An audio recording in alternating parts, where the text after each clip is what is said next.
காற்றில் பறக்கிறது சென்னை உயர்நீதிமன்றத்தின் ஆணை. ஆம், காற்றில் தான் பறக்கிறது சென்னை உயர்நீதிமன்றத்தின் ஆணை. இந்த விடிய அரசின் மற்றொரு மகத்தான சாதனை. சென்னை உயர்நீதிமன்றத்தின் ஆணை காற்றில் பறக்கிறது. ஆம், வழக்கு எண் 3773/24. தீர்ப்பு தேதி 11/12/24.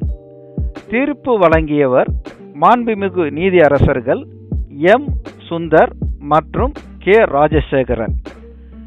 நீதியரசர்களின் உத்தரவின்படி செங்கல்பட்டு மாவட்டம் திருக்கழிக்குன்றம் வட்டம் நெய்க்குப்பி கிராமத்தில் அனுபுரம் பிரதான கேட்டுகளில் எதிரே உள்ள மார்க்கெட் அருகில் உள்ள ராமானுஜம் சாலை அரசாங்க பதிவேட்டில் 2A1 என்று குறிப்பிடப்பட்டுள்ளது.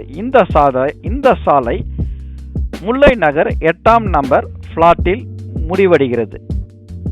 அதை தனிப்பட்ட நபர் ஆக்கிரமித்து தடுப்பு சுவர் எழுப்பி 8ஆம் நம்பர் பிளாட்டில் உள்ளவரை பயன்படுத்த முடியாமல் செய்துள்ளார் இந்த ராமானுஜ ஸ்ட்ரீட்.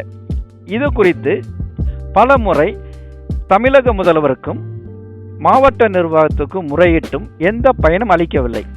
இதனால் சென்னை உயர்நீதிமன்றத்தில் முறைப்படி வழக்கு தொடரப்பட்டது.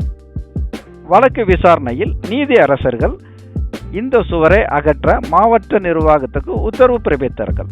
உத்தரவு பிறப்பித்து 20 நாட்களுக்கு மேலே ஆகியும் இந்த மாவட்ட நிர்வாகம் மற்றும் இந்த விடியல் அரசு என்று கூறிக்கொள்ளும் விடியா அரசும் எந்தவித நடவடிக்கையும் எடுக்கவில்லை. அனைத்துக்கும் நீதிமன்றத்தை மக்கள் நாட வேண்டுமென்றால் மக்களால் தேர்ந்தெடுக்கப்பட்ட இந்த அரசு எதற்கு?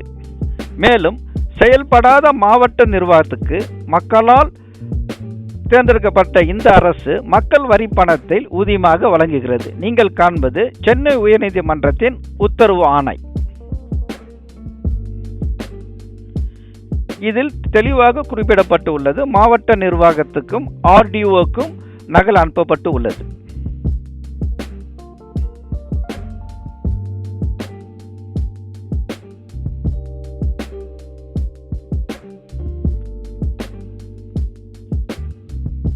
இது இந்த தீர்ப்பாணையை சுட்டிக்காட்டி மாவட்டத்திற்கு நிர்வாகத்துக்கு அனுப்பப்பட்ட மனு.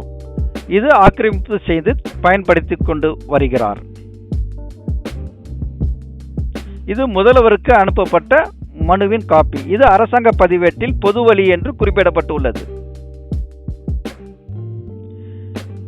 எனவே இந்த விடியல் அரசு இனிமேட்டாச்சும் விழித்துக் கொள்ளுமா, அல்லது வழக்கம் போல் இந்த விடிய அரசு தூங்கி